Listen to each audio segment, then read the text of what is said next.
All right, guys, I have an awesome guest for you today. You got Bogert, not in the building, but he is, what are you at? Phoenix? I'm in Phoenix, bro. In Phoenix, Arizona.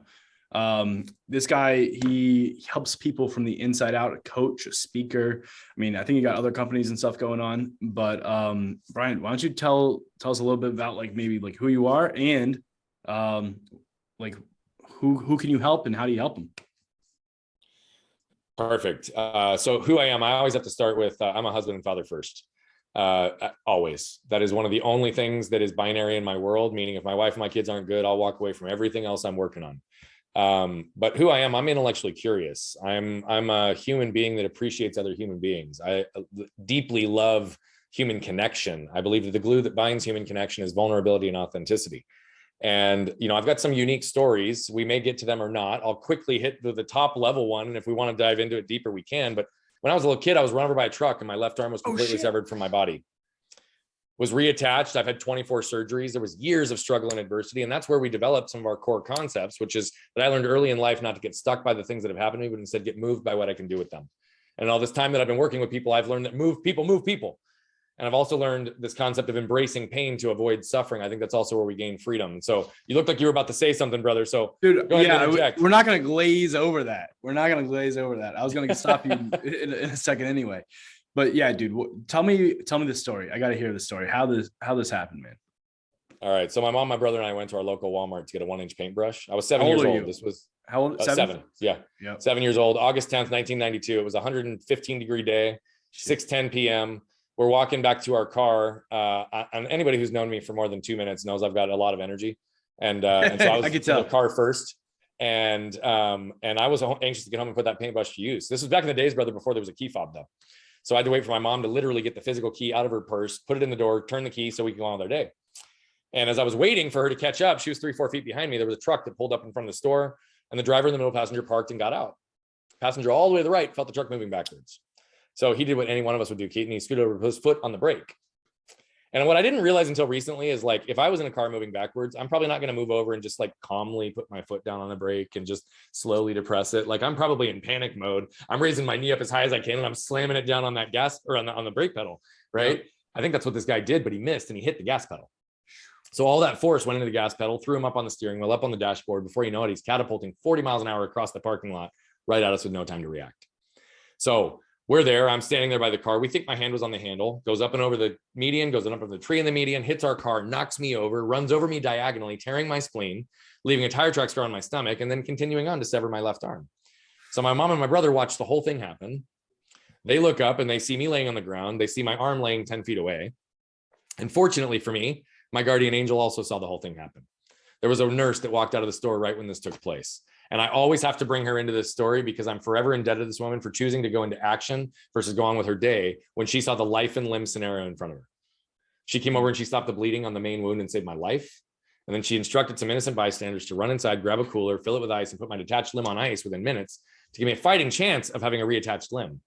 So had she not done one or both of those things, Keaton, I either wouldn't be here with you today, or I'd be here with you today with a detached or with a cleaned up stump and a detached limb.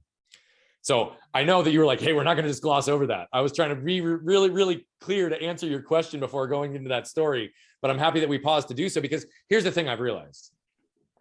I know your audience was not expecting me to go there today. Yeah, right. They were not expecting to hear that story. In fact, I'm not even sure you were, even though you've been following my content. That's right. I forgot that you were the person with this story, to be completely honest with you. I'm like, because I've heard it, I think maybe 3 or 4 times, and I haven't pieced together that's cool. Yeah, which is totally fine. By the way, I love that because I would rather not be known by my arm, but for who I am, right? Right. And so that's truly one of the big things that's been taking place because here's the thing, I have a unique story. Yeah. But what I've also realized in all my time of doing this is that we all, Keaton, have unique stories. What's important is that we pause and become aware of the lessons we can extract from our stories and then become intentional with how do we apply those in our lives. And we all have the ability to do that.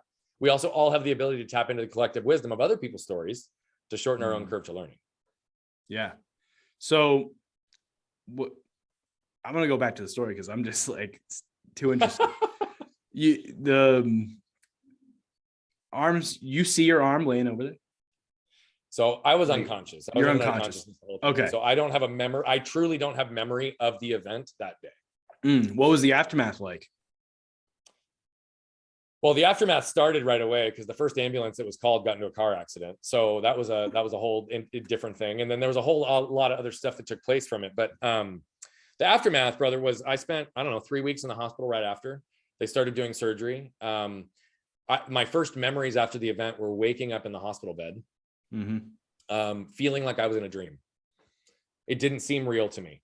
And I literally was so heavily medicated and so much in and out of consciousness because of the amount of pain, physical pain that I was in. Yeah. That, you know, our bodies shut off in those moments because the demands exceed our ability to cope. But I do remember a few days after the first time I woke up, having a little bit of clarity, understanding and feeling like this is real, this is in front of me. And I immediately shifted into feeling sorry for myself. Yeah. Why me? Right? Why me? What is this going to look like for my life? And at 7 years old, I still had the wherewithal to like recognize like, oh, this is going to materially change my life. Right. And I started feeling really bad for myself, feeling really down for myself. And then I was given a gift really early. You know, I told you that one of my core lessons I learned not to get stuck by what's happened to me, but instead get moved by what I can do with it. And that happened because of the gift I was given when I was in the ICU. You see, my family all was in that same place. And then we started getting support from the other families in the ICU around us. Other families coming up to us saying, we're so sorry for what happened to you guys. We're so sorry. This is so traumatic. We can't even believe it. We anything we can do to help. What can we do to help? How do we support you guys? Yeah. And I get chills every time I tell that portion of the story, because the next thing we would find out after they came up to us and introduced us is that their kids laying in the hospital bed next to me, not knowing if they're going to live for another 30 days because of the terminal illness that they have. Perspective hit me pretty hard at that moment. Yeah. Right. I didn't know in those few weeks. In fact, I didn't know for months whether or not my arm would successfully be reattached or that I would have functional use of it like I do today. But what I did know is that I had my life. And the immediate threat to my life was no longer something we needed to concern over. And so perspective points us to what's important, just like pain points us to what's important. And so, you know, that was kind of what the initial aftermath came from. And that also started to come into this place of conditioning some of the shame that I talk about so publicly. And one of the areas that we've really learned to help people through their emotional triggers, behavioral patterns, and environmental conditioning is early on. I didn't even realize that I had shame for years. But when I got back to the root of part of my shame, one of them was in the fact that I would show up in a sling for 6 months with a teddy bear in between my arm because my arm had to be out 90 degrees from my body to heal the bone correctly. And inevitably people would look at me and they'd be like, Brian, what happened to you? Right. And I would answer it almost like I slipped it into the beginning of the conversation. Well, I was running by a truck, my arm was ripped off. Right. Right. Like, because to me, it's just so matter of fact. It's my truth. It's my story. And I don't really pay attention to the extremity of my story until I see other people's reactions. But I got really used to seeing their jaws hit the ground. And then they'd immediately, after I answered the question, because they were expecting me to say I crashed my bike, fell off a jungle gym, you know, like did something stupid, whatever. They'd look over to my parents for validation. If he's, guys, is he lying? Yeah. They didn't even believe my story. My own truth wasn't accepted and believed by the large part of the world, which I realized later was a big part of conditioning my shame because I wasn't seen and understood and I wasn't connected at a level that made me feel understood. Right. And so I created this wall and I started to create this intellectual narrative because the other dynamic that happened was I was immediately being put into a box based on how other people viewed what they'd be capable of in my situation. Not what Brian is capable of in this situation, but oh my gosh, with all this trauma, with all these limitations, with this inability to have his arm functioning at 100%, blah, blah, blah, blah, blah, blah, blah. The list goes on. All of a sudden, they just assumed what I was not able to do. Yeah. So I created this intellectual narrative. I'm good. I'm strong. I'm capable. I can do anything myself. And I did that very, very well for a long time till it bit me. But that was the aftermath over the initial period was I had to like really relearn how to live. I had to relearn how to button my pants and tie my shoes and do all these things. And oh, by the way, when I rebroke my arm when I was 20, almost lost it again after it hanging by my side for 10 months, I had to re-experience the exact same element of learning that I did as a kid. But I now had a different lens and perspective on it, which gave me a different depth of understanding into what I could learn and extract from those experiences.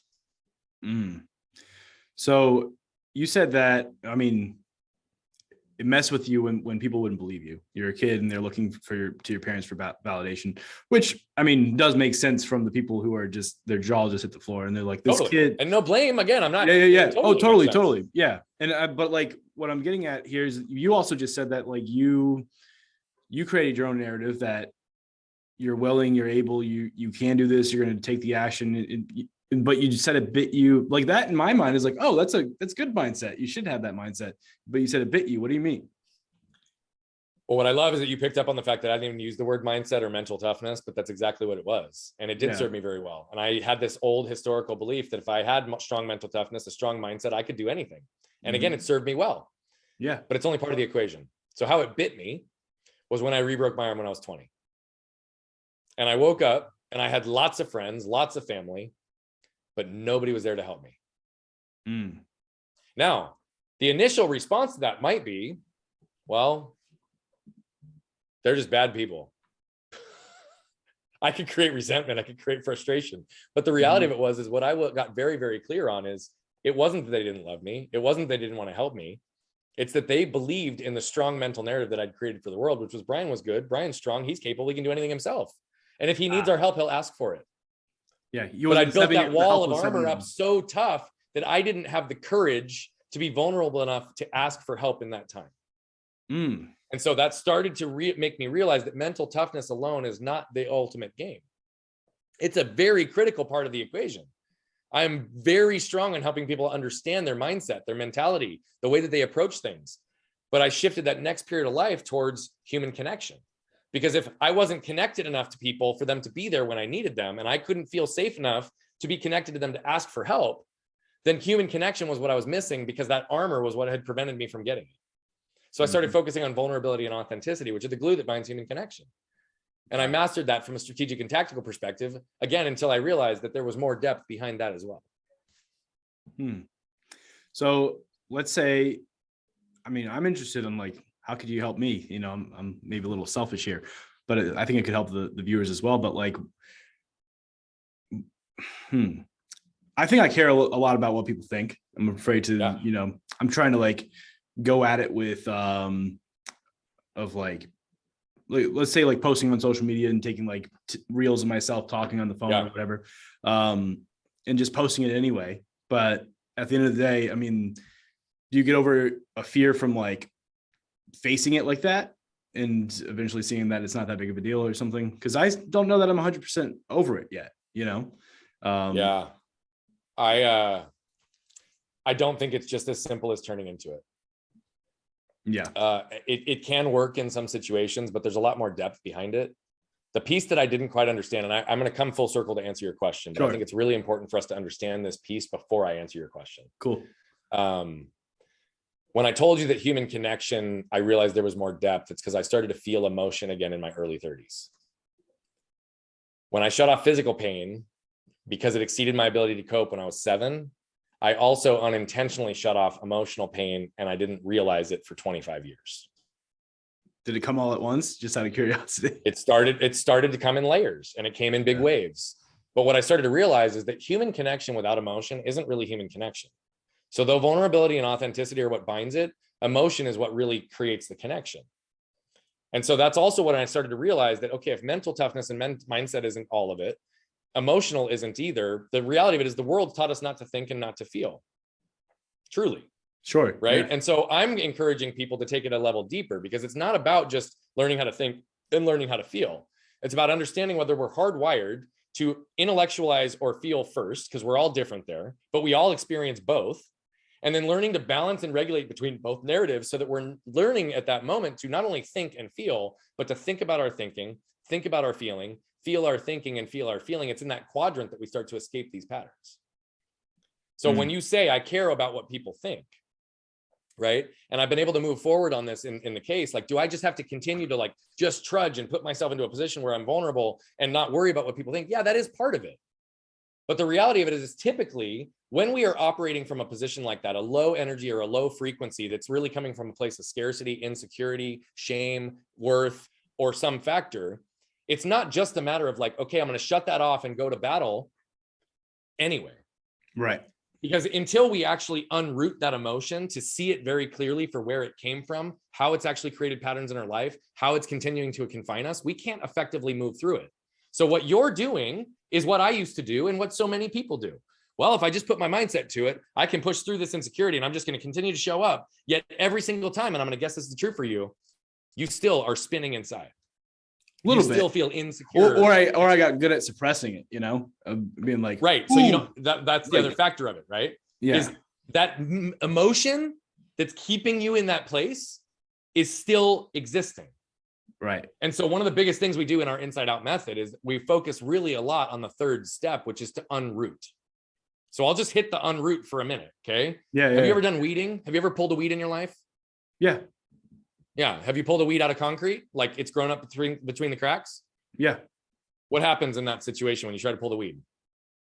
You like rip off the top, right? The root remains, right? Right. Yeah. So then what happens? The weed grows back. Exactly. Yeah. Right. What about the lawn? Have you ever pulled weeds in a lawn? Yep. I know that for myself, unless I was really anal about my lawn at some point, I used to be like, oh, well, there's a weed in the lawn. I'll just mow over it. It's green. It'll blend in the grass. Right. Sure. But same thing with the concrete. If you mow over it, the root remains. Mm-hmm. Right. And the weed continues to grow and the root continues to get stronger and grow deeper in the ground and continue to get nourished. Our emotions are no different. Unless we actually can unroot the cause, the source, the root or roots of those core emotions that cause us to feel unworthy, cause us to feel guilt, cause us to feel insecure, cause us to feel anxious and stressed around what other people might feel, cause us to feel judged, until we effectively get down there and literally pull that entire root out, it will continue to develop and regrow. Mm-hmm. Shame is something that impacted me deep in my life, right? And here's the thing about shame. It is the ultimate wolf in sheep's clothing because it presents itself as all these other emotions. And we start to tell ourselves, well, if I just continue to move through it, then I'm going to be okay. But then again, we continue to perpetually repeat that cycle because shame is an adversary in constant pursuit. It will be after me for the rest of my life unless I'm vigilant in my efforts to be aware and intentional with it in every moment so that it no longer confines me in those moments. So for you, I don't know what the root is, right. But I would tell you that there's an element that probably is connected to something before the age of 10. It probably is something to do with you not feeling seen and understood. It probably has something to do with something about giving or receiving love or connection through validation. And it's probably something to do with some element of your worth and judgment and shame that's connected to how you were made to feel at that time that started to build this armor and belief up that nobody's going to see and understand you. Nobody's going to connect with you. Nobody's going to really be able to see who you are so that you can feel worthy based on just exactly who you are. You actually hide who you are. Yeah. Without being able to without getting picked apart or something, you know what I mean? Bingo. Yeah. Because so that's one of the things we do with everybody that we work with, whether they're in a one-to-one coaching, group coaching, and anything that we do. It's to really be able to bring with absolute awareness, not only the pains that have defined us, but how do we create discipline by learning to embrace pain to avoid suffering? Because that is a huge concept that applies through all this. But really then the next step of that is that we realize the things that keep us stuck, right? I know that I've worked with some of the highest performers in the world, and what keeps people stuck, most people think is because they have the wrong strategy and tactics in their life. Well, if I just push through this and I show up and I just get more reps and not worrying about what people think, then that feeling is going to go away.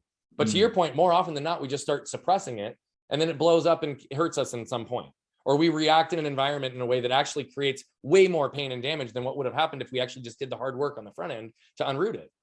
So we help people go deep inside to really understand that these emotions that many people in this world use to create wedges and gaps to drive them to become dependent on their programs, we flip it on its head to allow everybody that enters into our world to understand their emotions so they can be used for their benefit. That's how we elevate and empower people and move them so they're no longer confined by those things that have kept them stuck in the past. Because again, what keeps people stuck is not strategy and tactics. So it's not the next 7-step system for success. It's not go learning and learning more sales tactics. It's not about learning how to network better, communicate better. Yeah, those are all things that are important, critically important, but that's not what keeps you stuck. Right. I've said it now multiple times on this call. The things that keep us stuck are the emotional triggers, behavioral patterns, and environmental conditioning. And the trigger is the piece that is the most impactful because our triggers can either pull us, causing us to react, which is where we create damage, or we pull the trigger on our emotional triggers, causing us to respond, needing no need for repair. Can you give some examples? Beautiful. Yes. Yeah. My wife would ask me a simple question. When I was dealing with shame, she'd say, honey, what are we gonna do with the kids this weekend? I told you early in the call, the thing I care about most is being a good husband and father. Yeah. And how I used to hear that from her was an implication that I wasn't doing enough to be a good husband and father. What are you gonna do to make up for you being a bad husband and father this weekend with the kids?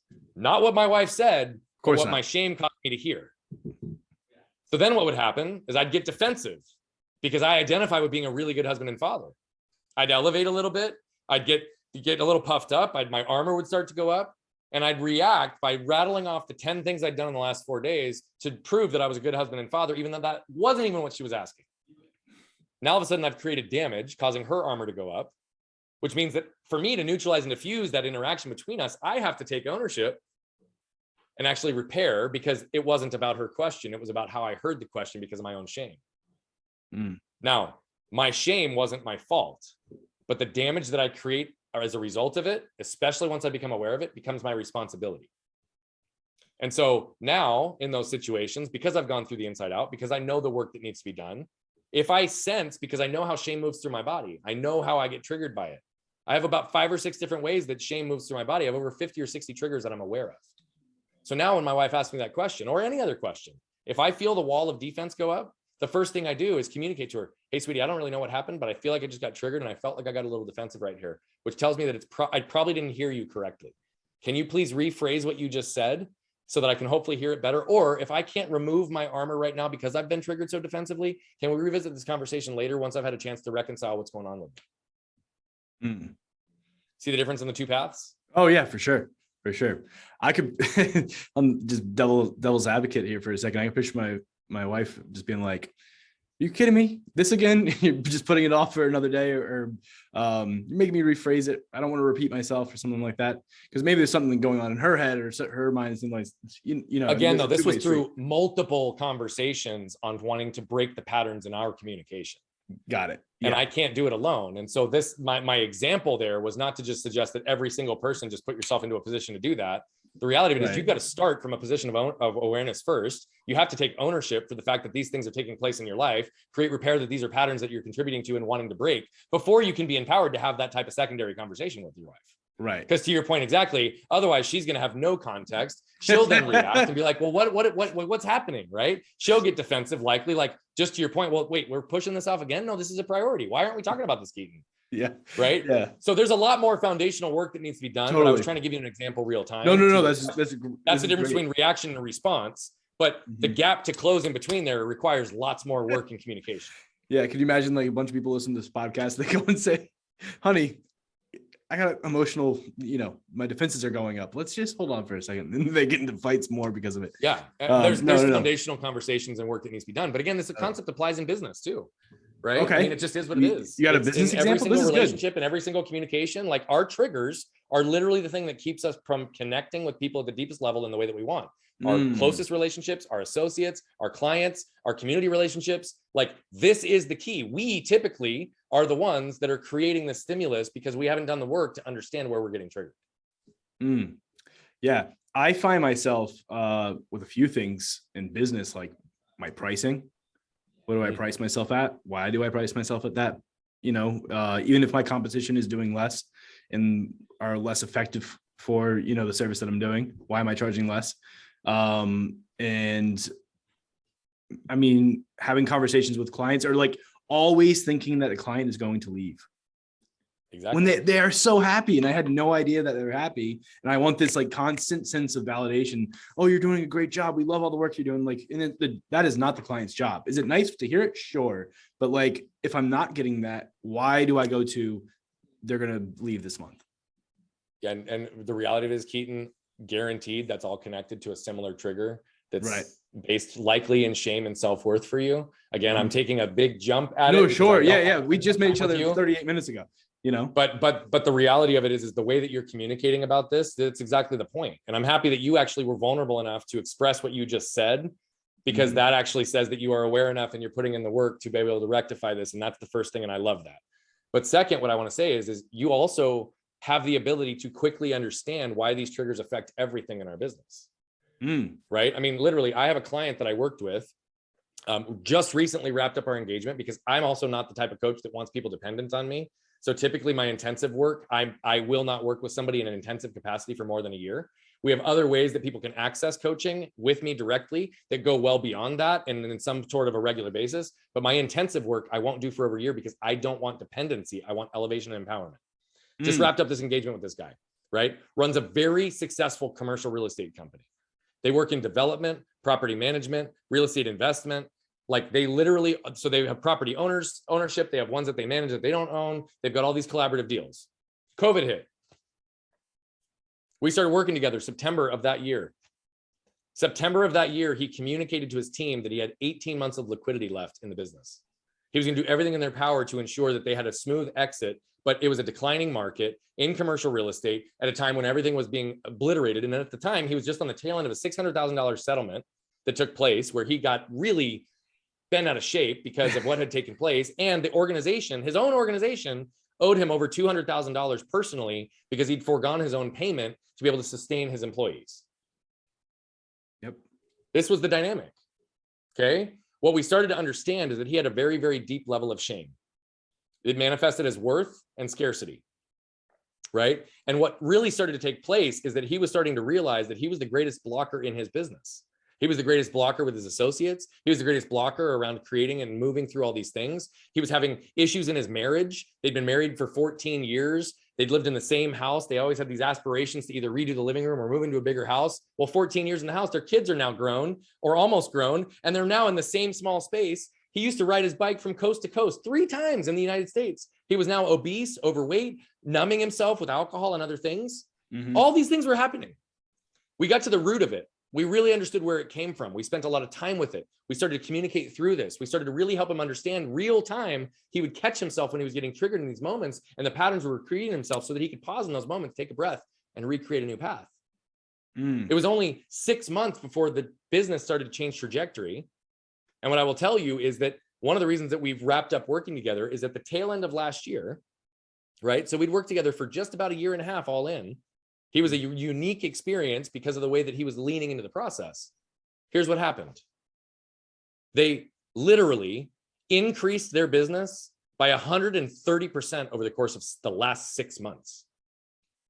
He's extended new employee benefits lines. He's hired new people. He's fully reimbursed from the company. He netted himself over $600,000 last year, in addition to the reimbursement that he got on top of that. They moved into a new home. They have a whole new lifestyle. His wife reached out to me to thank me because she's never seen him this way, and that they're communicating and more connected in their house than they ever have been.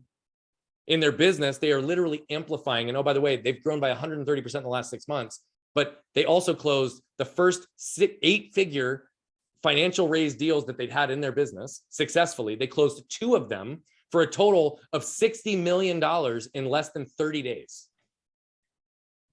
18 months prior, he was telling his business and all of his associates they were going out of business. Yeah. It's not strategy his or tactics, his scarcity right? was actually closing his own business. And when he did the work on himself, they are now exploding. Yeah. I just want to point out that it is not strategy or tactics.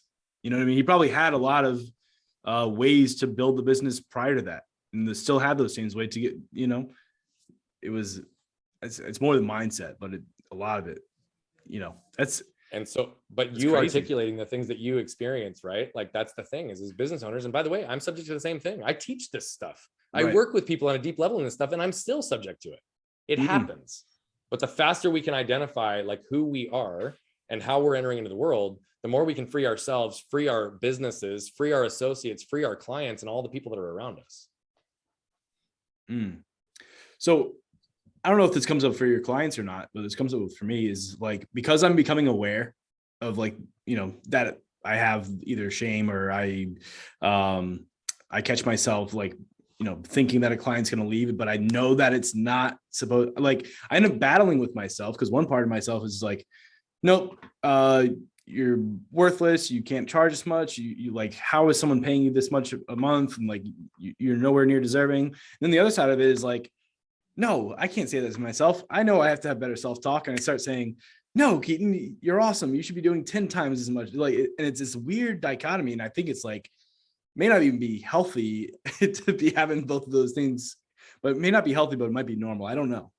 Yeah. So I think that's something that we just have to pay attention to. What you hit on is actually something that's very, very real. And yes, I would tell you that I work with this with all of my own clients, because typically when people start with raising self-awareness, most people become more aware of all the ways they should be judging themselves instead of what to do about it. Yeah. So it perpetuates the cycle. And what you just articulated is that you actually have, right, a feeling, right? The feeling is telling you I'm afraid my clients are going to leave. I'm a little bit insecure. I might be judged. I don't know if I can charge more. But the intellectual thought that you have is saying just the opposite. Yeah. So what you're experiencing more than anything is a misalignment between your intellectual and your emotional narrative. So when I talk about this from a think about thinking, think about feeling, feel thinking, and feel feeling, that's the quadrant that we live in.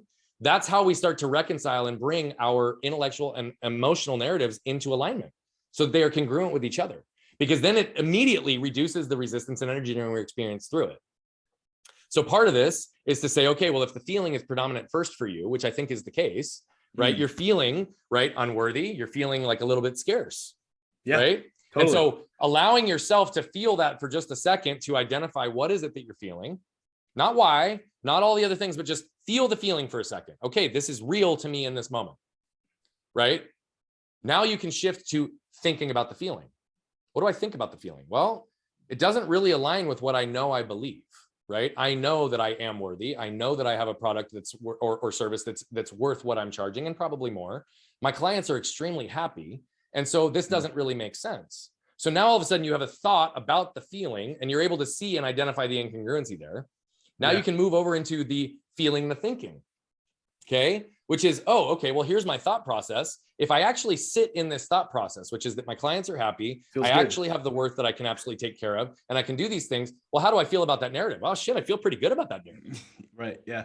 I believe that narrative. That is true for me, right? So then you have to go into the think about thinking, which is probably not where you're going to exist, but you need to sit there for a second. Okay, if I feel good about that thinking, let me critically evaluate the thinking that's coming from this. And oh, by the way, if now I can very clearly identify that my thinking is solid, my feeling, I understand where it is. Again, that's why it's important to understand the root, because what you can then do is justify that why you're feeling makes sense.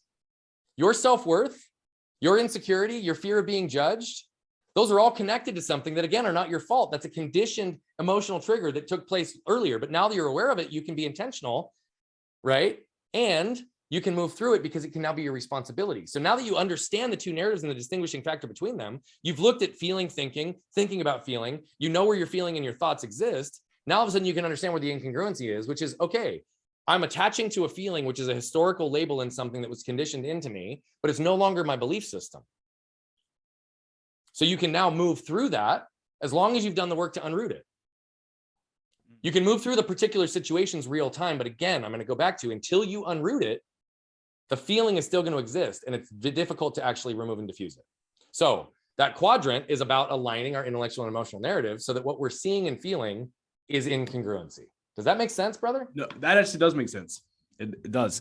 I think breaking it down apart like you just did, when you first said it, you're like, think about our thinking and feel about our feeling, and think about our feeling and feel about our thinking. Like, it's like, that's, what the hell did you just say? But the way you just broke it down makes total sense. Total sense. And the process to do it. And so some people have to enter on the thinking side. Some people have to enter on the feeling side based on where they arrive. That quadrant can be entered from any angle.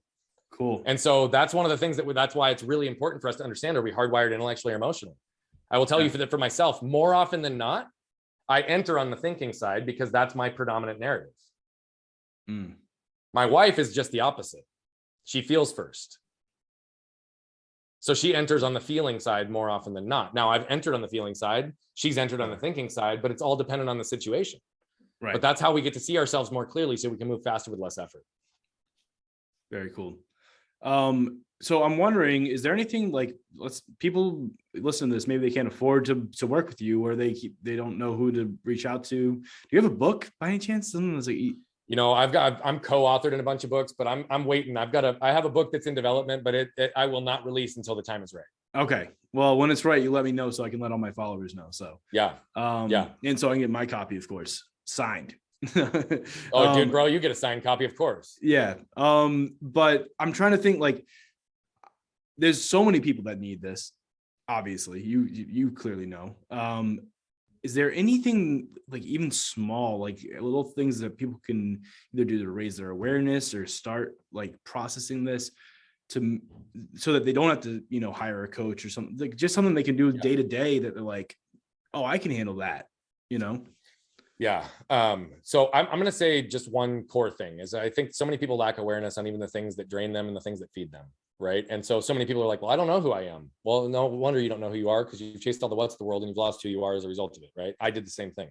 And so one of the things to pay attention to is getting to the core of awareness around the things that feed us and the things that drain us also aligns with who we are in the beginning stages. Just start with 2 lists. The first list, I want you to write down all the people, places, sources of information, environments, things that you consume or do that light you up, that you could spend 8 hours doing and it felt like one, that leave you feeling so good about yourself, so energized, so happy, so connected that you can't wait to get out of bed the next day to be with those people in that place or doing that thing. Really pay attention to it, right? Because we all know what that feels like. Yet we aren't always intentional about spending intentional time on those things that light us up and make us feel the best version of ourselves. Even though we're aware that some of those things exist in our world, so many people just don't. Create the counter list. People, places, sources of information, environments, things that you consume or do, right? That leave you feeling defeated, leave you feeling depleted, leave you feeling unworthy. Yeah, what about the things that make you feel good in the moment, hurt later? You put them in the depleting column? Yes. Yeah. That's a great question. I've never had anybody ask me that question, but yes, because there are things that we do that numb us to make us feel good in the moment, but actually have a greater impact in the way that we experience the pain or the ripple effect of it on the tail end. I would put those as draining activities, not feeding activities. Those are really numbing activities, if we want to call it what it is, but they're on the negative side of the list. Sure. Great question. Great question. But again, create that list, right? Most people don't go to the level of awareness and intentionality to even know who and what fits on each list. And if all we were to do is to remove, reduce, or diffuse the things on this negative list and spend more time over here, it already has raised our level of awareness and already has put us closer to who we are. Now, I have clients that actually have these lists that become a working document because the life and world that we live in changes so rapidly that new people, new situations, new things enter real time. So I have clients that literally have developed this list. And when any new person enters, any new thing enters, they are quickly evaluating what side of the list it fits on. So that they can live their life in alignment. That's one of the things we teach in our courses and other things as well. This is one of our core philosophies. It's not so deep on the emotional side, but it's about helping people really understand how to build their life of intentional alignment so that it can become self-regulating over time. We know what fits and what doesn't. And the thing is so many people might experience these feelings, but because they haven't gone to the level of intent, they exist over here more often than not. And they just are convinced that they have no influence or control of their destinies, which is why so many people feel like they're victims because they lack the awareness. Our minds process 11 million bits of information per second, but we're consciously aware of about 40. That right there suggests that we largely live in the unconscious. So until we go through a systematic process of moving the unconscious to the conscious, the unaware to the aware, we are going to feel like life is fate. We are going to feel like victims and we have no influence over control.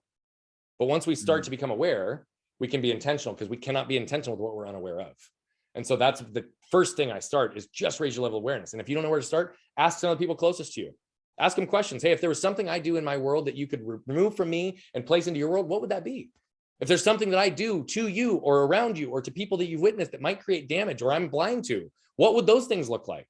But if you ask the question, make sure you're willing to receive the answer. Right? Yeah. And so I would say that those are all those things. And again, and I would say to your point, and this isn't even a promotional thing here, but yeah, there are a lot of people that can't afford one-to-one coaching with me. That's okay. I think that 90% of people aren't even ready for a coach to begin with. So you can do foundational work to begin with, but we have lots of solutions in our world that range in all different price ranges with different coaches, different pieces around our content. But what I will tell you is we also know that to impact 1 billion lives, that 99.9999999% will never pay us $1. And we are very okay with that. So you've been following for a while. You see, we pump out content. Yeah. And we don't pump out content for vanity metrics. We pump out content because we truly want to elevate and empower people. And a lot of these things that I talk about and we go deep on in our coaching work, you can get the surface level or even some deeper if you just consume our content. And so that's free to everybody. Yep. And I would say that that's an easy low-hanging fruit. And that's not just to try to get more followers. I'm legitimately saying that's why we do it. Not for us, for you. Yeah. That's why I do this. I'm not trying to make any money. I'm not trying to sell anyone anything. Just want to bring some information to people that, honestly, that's helped me. I'm reaching out to podcast guests that have been in podcasts that I listen to that has impacted me when I listen to. It's beautiful. Yeah. So I want to bring it to more people. Yeah, it is beautiful. And your content's great. It's easy to digest. Do you have a YouTube channel too? I do. And I will tell you, and I'm just going to own, that is not an area that we've spent like tons and tons of time curating our YouTube channel. But Bogert's Bullets, which is one of the things that we first started getting known for, is where that lives. We have some other content up there. But our team is actually putting a focus on YouTube because everything you see on social is also going to live on YouTube very soon. Cool. Yeah, well, definitely go follow this guy, man. I mean, can they reach out to you? They go to your website. Like, what's the best way? Yeah, if you go to @Bogert on any social media channel, you can always DM us. DM me. I monitor those things. We engage with people directly. You can check us out at brianbogert.com as well.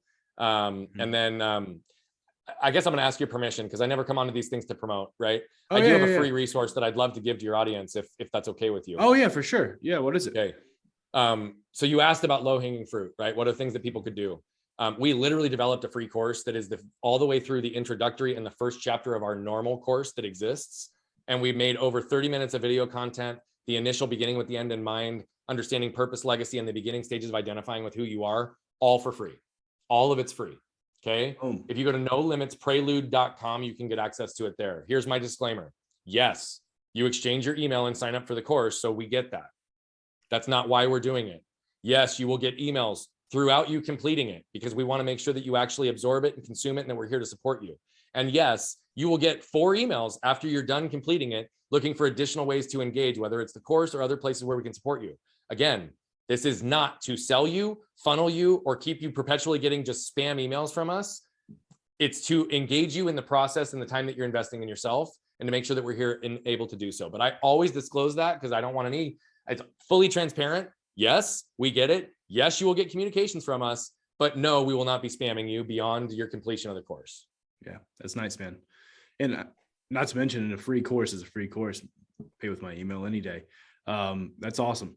I just, before we wrap it up all the way, I do have I have 2 questions I ask all my guests. I didn't really have an opportunity to work it into the conversation, but I'm just interested. Can you tell me what's the biggest regret you have in your life?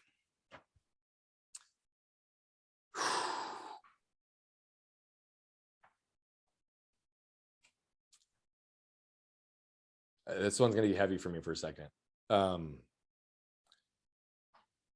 I would tell you that I try not to live in regret, but I will tell you that the thing that is still something that I realize the impact that I've had that I wish I could change is that I dealt with anger for a very long time and I didn't even know it. It was only March of last year that my wife and I started to unpack it because my anger was buried so deep it could barely be excavated. And I created a lot of damage, primarily to my wife and kids.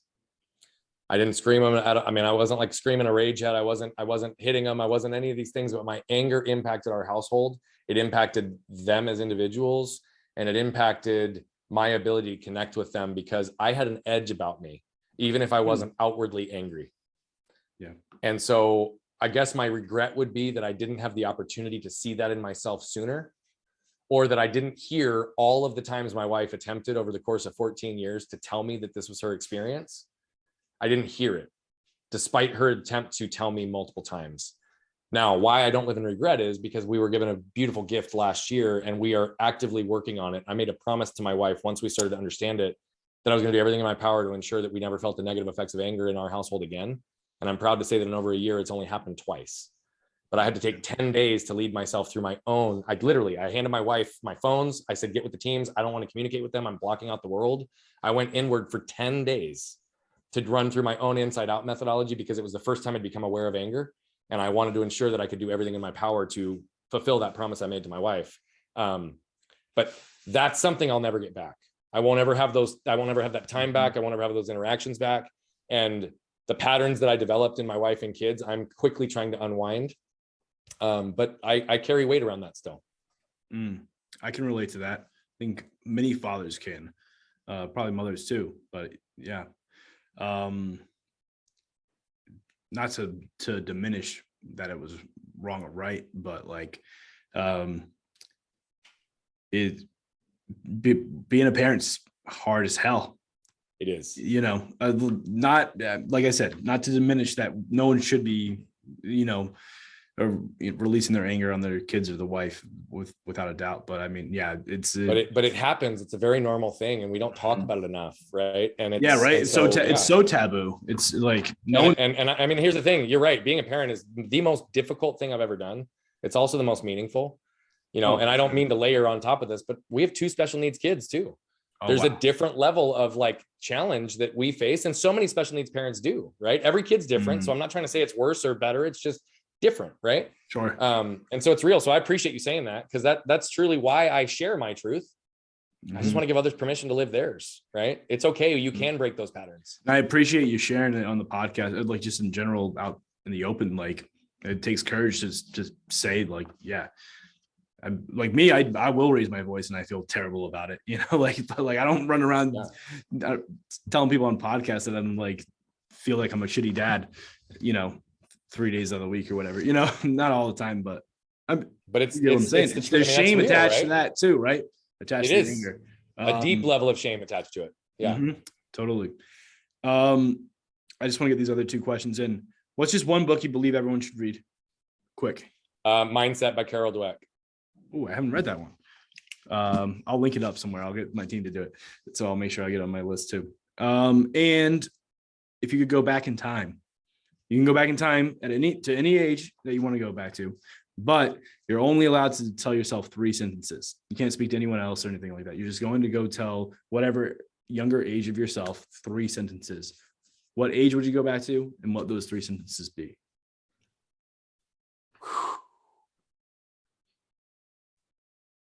That's a really good question.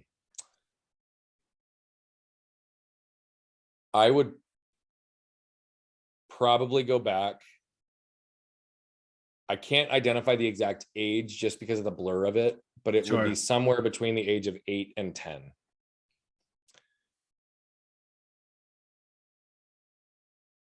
Wow. I would probably say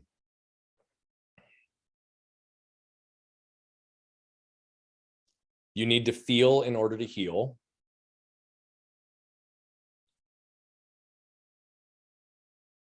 Never allow the world to dim your light.